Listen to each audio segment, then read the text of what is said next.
Pada Jumat 9 Oktober 2020, sekitar pukul 2 dini hari waktu Indonesia bagian Barat, terjadi kasus pemerkosaan dan pembunuhan yang dilakukan oleh pelaku bernama Syamsul Bahri kepada korban berinisial DN 28 tahun dan anaknya RG 10 tahun.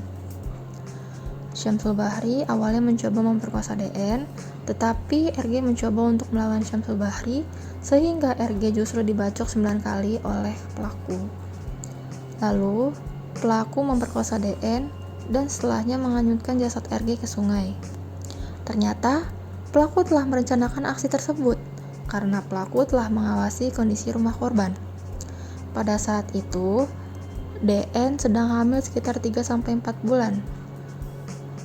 Dan pada saat itu juga, suami korban sedang tidak berada di rumah karena sedang mencari ikan di sungai.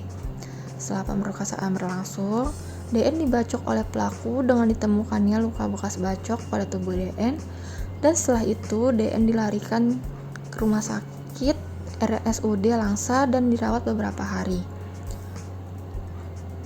Polisi berhasil menangkap pelaku di tempat persembunyian yang berlokasi di lapangan sepak bola Gampong Halo Gadong, Kampung Birum pada hari Minggu.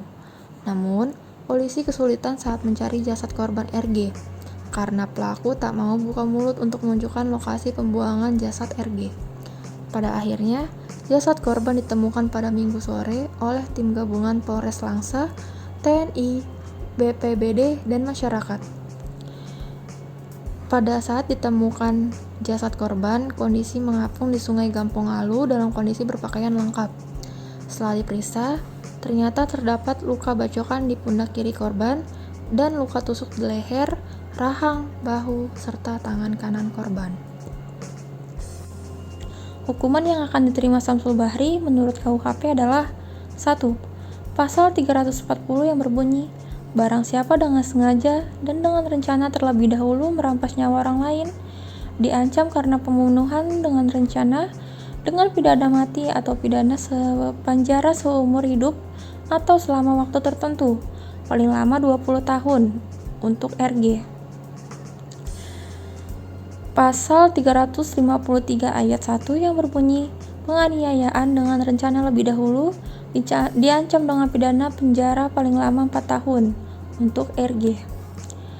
Lalu, pasal 353 ayat 2 yang berbunyi, jika perbuatan itu mengakibatkan kematian yang bersalah, diancam dengan pidana penjara paling lama 9 tahun untuk RG. Pasal 38 ayat 1 yang berbunyi, barang siapa yang sengaja melukai berat orang lain diancam karena melakukan penganiayaan berat dengan pidana penjara paling lama 8 tahun untuk DN.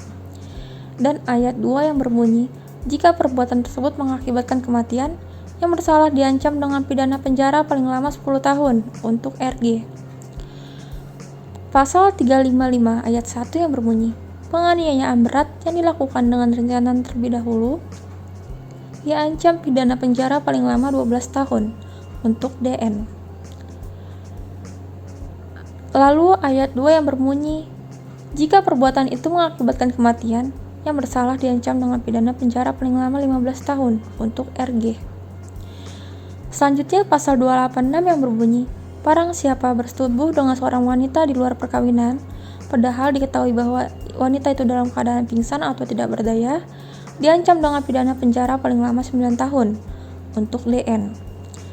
Dan yang terakhir adalah pasal 216 ayat 1 yang berbunyi, barang siapa dengan sengaja tidak menuruti perintah atau permintaan yang dilakukan menurut undang-undang oleh pejabat yang tugasnya mengawasi sesuatu, mengusut atau memeriksa tindak pidana, demikian pula barang siapa dengan sengaja mencegah, menghalang-halangi, atau meninggalkan tindakan guna menjalankan ketentuan undang-undang yang dilakukan oleh salah seorang pejabat tersebut, maka diancam dengan pidana penjara paling lama 4 bulan, 2 minggu atau pidana denda paling banyak 9 juta rupiah.